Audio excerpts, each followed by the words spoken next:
So Kennedy, I am putting your name on the top of this. And this is just a form that is called a safety planning form. And some famous, really smart people came up with it. And the whole purpose of it is to make sure that you're safe. And so there are, as you can see, I've got 7 questions basically on here. And I just want to fill it out briefly. And the first part is, how can I make my environment safe? So the environment we're talking about is home and your room and your home. And what do you think? How can we make it safe?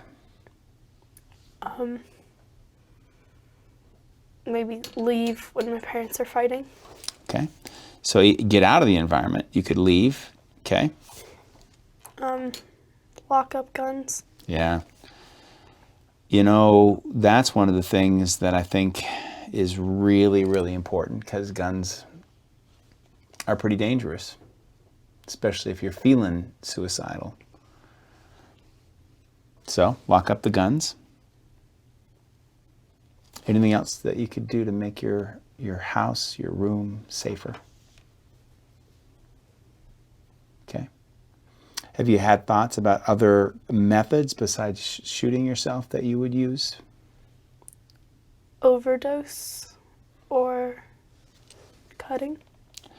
And so I'm wondering if during this time, while we're working together, and maybe into the future, that we could make sure that anything that you might overdose on, we can kind of clear out the medicine cabinet, or make sure that those things just aren't available. Kind of like locking up the guns, locking up the meds. And maybe we want to make sure that you don't have any sharp things that are too easy to use. And so these are things that we'll think about doing here to make your environment safe. Now for you, and with most people, there can be warning signs, but everybody's different. And for you, what's one of the warning signs that is likely to make you think, I'm close to wanting to kill myself? Sometimes I cry so much I can't breathe. So crying so much that you can't breathe. Okay. I feel like that is very painful, and it's a signal, a warning sign that you might be thinking a lot about suicide. Any other warning signs for you? Just my parents screaming at each other. Okay. So one of the things about warning signs is that warning signs are they're signals that you should do something to take care of yourself, to make yourself safe, but also to even cope with a difficult situation. And so this next line is internal coping strategies. And so these are things that you can do on your own.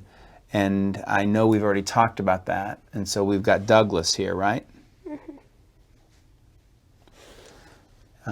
What else would you put on this line?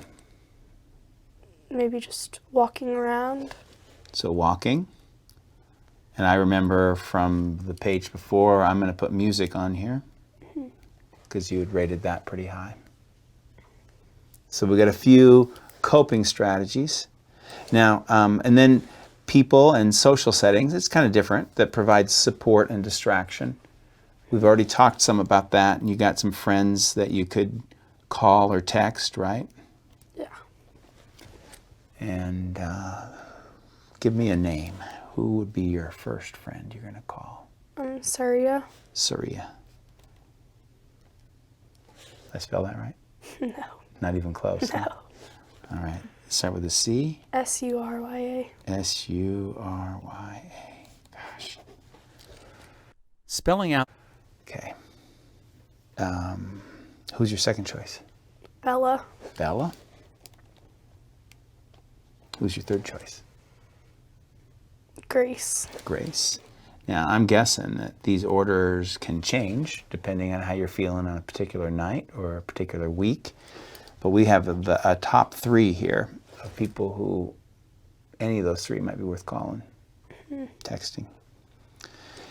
And then this is who could you ask for help? And obviously you could ask your 3 good friends, but is there anybody else, any adults, anybody who you could say, hey, I need some help here? My grandma. So we could put your grandma here. And both of my aunts. Okay. And are they local? Are they around here, or would you call or text them? One lives in Wisconsin and one lives in Bonner. Okay, so you got one in Wisconsin and one in Bonner. Where's your grandma? Arizona or Okay. Minnesota, depending on the time of year. Okay. So these are 3 people who you could reach out to. We got them on the list. Professionals or agencies that you can call. I don't have anyone. You got to put Dr. John here. That's me. Okay. I get to be on the list. Okay. Okay. And then there's also 911, right? You can always call it in an emergency. You know, that's what you do. There also is a suicide hotline. Okay. I'm just going to put that down. And you don't have to call that number, but I'm going to make a copy of this so that you can have it with you. It's a plan that we've come up with together. And then when we look back after all this, is there anything that you might do to make your environment even safer?